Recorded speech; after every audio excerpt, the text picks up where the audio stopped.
முருகாச்சரணம். கந்தபுராணத்தின் சென்ற பகுதியில் பிரகஸ்பதி திருக்குமாரனை நமஸ்கரித்து அசுரர்களின் தோற்றத்தை பற்றி விளக்குகின்றார்.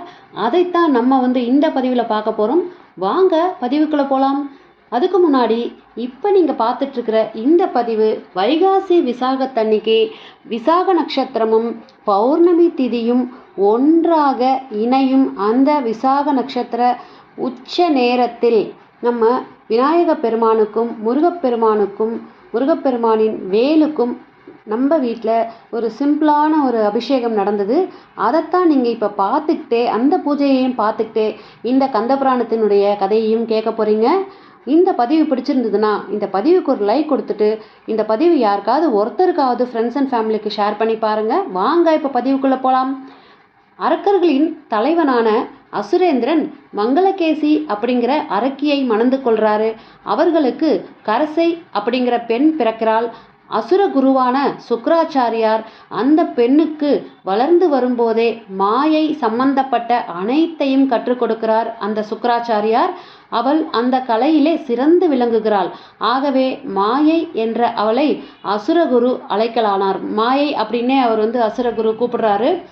ஒரு நாள் சுக்ராச்சாரியார் மாயையை அழைத்து, பெண்ணே, பரந்தாமனாலும் இந்திரனாலும் முனிவர்களாலும் எண்ணற்ற அசுரர்கள் அழிந்து விட்டார்கள்.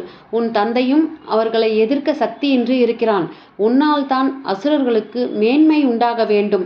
மகாலட்சுமியும் வியக்கத்தக்க பேரழகு பூண்டு காஷ்யப முனிவரிடம் செல். உன் அழகால் அவரை மயக்கி அவரோடு கூடி அசுரர்களை உண்டாக்கு அப்படின்னு சொல்றாரு சுக்ராச்சாரியார். கரசை குருவிடமும் தந்தையிடமும் ஆசி பெற்று மகாமேருவுக்கு வட திசையிலே முனிவர் தவம் செய்து கொண்டிருந்த இடத்தை போய் சேர்றாங்க. தன்னுடைய சக்தியால் அந்த பிரதேசத்தை அழகிய உத்தியான வனங்கள் நிறைந்ததாக மாற்றுறாங்க. அந்த பிரதேசத்திலே நிகழ்ந்த திடீர் மாற்றத்தை கண்ட காஷ்யர் அது யாருடைய செய்கை அப்படின்னு அறிய முடியாது தவிக்கிறாரு. அந்த மாற்றம் நன்மைக்கா அல்லது தீமைக்கா அப்படிங்கிறதை கூட அவரால் தெரிஞ்சிக்க முடியல. அவர் தவம் புரிய செல்லும் வழியில் மாயை பேரழகுடன் நின்றிருந்தால் அவளை கண்டதும் காஷ்யபரின் உள்ளம் சிறிது சலனத்தை அடைந்தது. அவளுடைய பேரழகு முனிவரின் உள்ளத்தில் பற்பல ஆசைகளை தோற்றுவித்தது. தவம் செய்ய போகும் எண்ணத்தை மறந்து அவளிடம் வந்தார் காஷ்யபர். பெண்ணே, நீ யார்? உன் பெயர் என்ன? உன் பெற்றோர் யார்? உன் குலம் என்ன? நீ எந்த ஊரைச் சேர்ந்தவள்?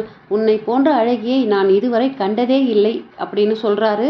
மாயை அவரை நோக்கி புன்முறுவல் செய்தபடி, முனிவரே, உம்முடைய தகுதியை மறந்து விட்டீர்களா?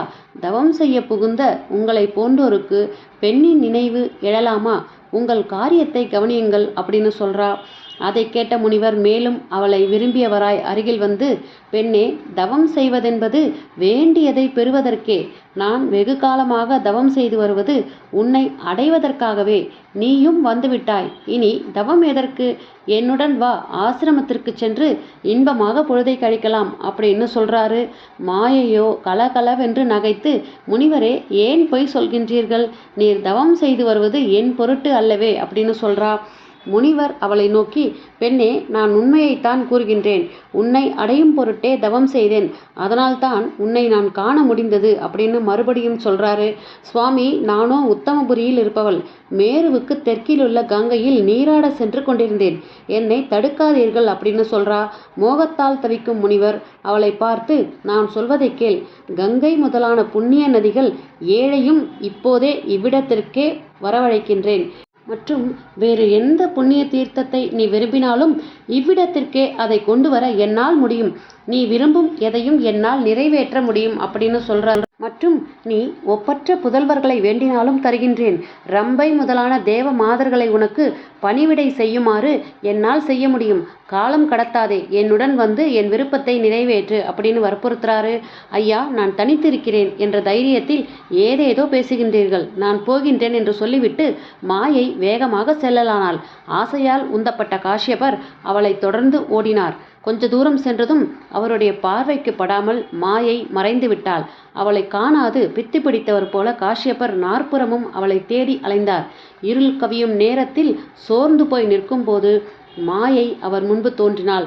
அவளை கண்டதும் பெருமகிழ்ச்சி கொண்டவராய், பெண்ணே, இப்போதாவது என் மீது கருணை பிறந்ததே, இனி நாம் தாமதிக்க வேண்டாம் அப்படின்னு சொல்றாரு.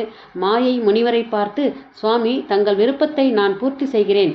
முதலில் என் பேரழகுக்கு ஏற்றதாக உமது தோற்றத்தை மாற்றிக்கொள்ளுங்கள். பின்னர் நான் சொல்லும் ஒவ்வொரு வடிவத்திற்கும் ஏற்ற வடிவம் நீங்கள் ஏற்றுக்கொள்ள வேண்டும் அப்படின்னு சொல்றா. முனிவரும் மகிழ்ந்து அழகிய தேவ வடிவம் ஏத்துக்கிறாரு. மாயை தன் சக்தியால் ஒரு மண்டபத்தை உண்டாக்கி அதனுள் முனிவரை அழைத்து போறாங்க. அஸ்தமித்து பின்னர் முதல் ஜாமத்தில் இருவரும் சேர்ந்தபோது மாயையிடமிருந்து சூரபத்மன் உண்டானான். அவ்விருவருடைய உடலிலே ஏற்பட்ட வியர்வையிலிருந்து 34,000 வெள்ளம் அசுரர்கள் உண்டாகினார்கள். அவர்களை அங்கேயே விட்டுவிட்டு மாயை முனிவரை அழைத்து கொண்டு வேறு ஓரிடத்துக்கு சென்றாள். 2ஆம் ஜாமத்தில் அவர்கள் சிங்க வடிவம் கொண்டு கூடினார்கள். 1000 சிங்க முகங்களும் 2000 கைகளும் உடையவளாய் சிங்கமுகாசுரன் தோன்றினான். அவர்களுடைய வியர்வையிலிருந்து 40,000 வெள்ளம் அசுரர்கள் சிங்கமுகங்கள் உடையவராய் உண்டானார்கள். 3ஆம் ஜாமத்தில் 4 தந்தங்களோடு யானை முகத்தை உடைய தாரகாசுரன் தோன்றினான். அப்போதும் வியர்வையிலிருந்து 40,000 வெள்ளம் அசுரர்கள் யானை முகத்தோடு தோன்றினார்கள். 4வது ஜாமத்தில் ஆட்டின் முகத்தையுடைய அஜமுகி என்பவள் உண்டானாள். அவர்களுடைய வியர்வையிலிருந்து 30,000 வெள்ளம் அசுரர்கள் ஆட்டின் முகத்தோடு உண்டானார்கள். விடியற் காலை நேரத்தில் இருவரும் யானை, புலி, குதிரை, மான், பசு, கரடி, பன்றி, கூனி முதலிய வடிவங்களை கொண்டு பலவாறு மகிழ்ந்தார்கள். அந்த சமயம் 60,000 அசுரர்கள் உண்டானார்கள். பொழுது புலர்ந்தது. காஷ்யபரும் மாயையும் பழைய உருவை அடைந்தார்கள். அவர்களுக்கு பிறந்த பிள்ளைகள் 3 பெண்ணையும் மற்றும் உண்டான 2 லட்சம் வெள்ளம் அசுரர்களையும் கண்டு மிகுந்த சந்தோஷம் அடைந்தனர். பிள்ளைகள் 3 தந்தையான காஷ்யபை நமஸ்கரித்து, நாங்கள் என்ன செய்ய வேண்டும் என்பதை கூறுங்கள் அப்படின்னு கேட்குறாங்க. குழந்தைகளே, ஞானத்தில் சிறந்தவர்கள் தவத்தையே விரும்புவர். தவத்தினால் சிவபெருமானுடைய திருவடிகளை சேர்ந்து பிறவி என்ற பிணியிலிருந்து விடுபடுவார்கள்.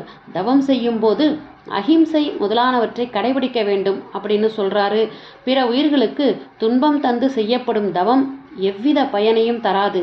அவ்வாறு செய்பவர்கள் பிறப்பு இறப்பாகிய வட்டத்தில் சுழன்று கொண்டிருப்பார்கள். ஆகவே நீங்கள் பாவம் செய்வதை விட்டுவிட்டு சிவபெருமானை குறித்து தவம் மேற்கொள்ளுங்கள் அப்படின்னு சொல்றாரு. உடல் வருந்த பக்தியோடும் நியமத்தோடும் ஒருவன் செய்யும் தவம் இந்த உலகத்திலே அனைவரும் வியக்கத்தக்க வாழ்வை அவனுக்கு அளிக்கும். ஒரு கதை கூறுகிறேன் கேளுங்கள் அப்படின்னு காஷ்யப முனிவர் தன்னுடைய பிள்ளைகளுக்கு கதையை சொல்ல தொடங்குறாரு. அது என்ன கதை அப்படிங்கிறத தெரிஞ்சுக்க ஆவலா இருக்கீங்களா? நாளைய பதிவில் அந்த கதை வெளிவரும். தவறாமல் காத்திருங்கள். இந்த பதிவை நீங்கள் முழுசாக தெரிஞ்சுக்கணும் அப்படின்னா டெஸ்கிரிப்ஷனில் லிங்க் ஷேர் பண்ணுறேன். இந்த கந்தபுராணத்தினுடைய அத்தனை பகுதிகளையும் நீங்கள் பார்த்துட்டு நாளை வெளிவரக்கூடிய இந்த பதிவையும் பார்த்தீங்க அப்படின்னா இந்த கந்தபுராணத்தினுடைய கதைகள் உங்களுக்கு தெளிவாக உங்களுக்கு விளங்கும். இத்தோட இன்றைய ஆன்மீக பதிவை நான் முடிச்சுக்கிறேன்.